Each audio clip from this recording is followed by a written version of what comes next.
Typhoon Goni blew out of the northern Philippines on Sunday after leaving at least 15 people dead and several others missing, including a dozen miners whose work camps were buried by a huge mudslide in a mountain village, officials said. Goni was last tracked at sea about 430 kilometers, 267 miles, northeast of Basco town in Batanes province on the archipelago's northernmost tip. It has sustained winds of 140 kilometers, 87 miles, per hour and gusts of up to 170 kph, 105 miles per hour, and was forecast to lash southern Japan within 24 hours, government forecasters said. While approaching the country's mountainous north, Goni dumped heavy rain for 3 days, then battered already sodden upland villages with fierce winds, triggering landslides, officials said. Landslide. In the hard-hit mountain province of Benguet,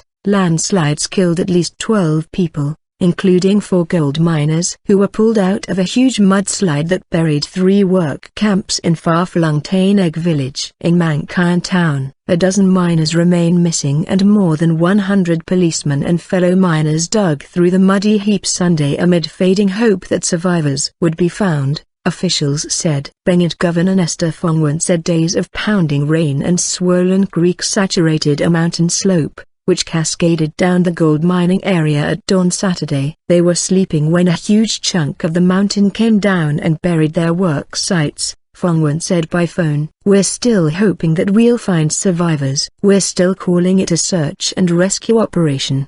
3 people died elsewhere in the north after being hit by a landslide, a fallen tree and drowning in a river, while 3 others were missing after being separately swept away by river currents, according to the Office of Civil Defense. Evacuated. More than 32,000 people abandoned their homes for safer areas at the height of the typhoon, which damaged nearly 1,000 houses, said Alexander Palmer, who heads the government's disaster response agency. Several flights and ferry trips were cancelled and classes were called off in several towns in metropolitan Manila and nearby provinces as the typhoon battered the north and intensified monsoon rains on the main northern island of Luzon. Goni is the 9th of about 20 storms and typhoons that are expected to batter the Philippines this year. Typhoon Haiyan, one of the most ferocious storms on record to hit land, devastated large areas of the central Philippines in November 2013, leaving more than 7,300 people dead or missing.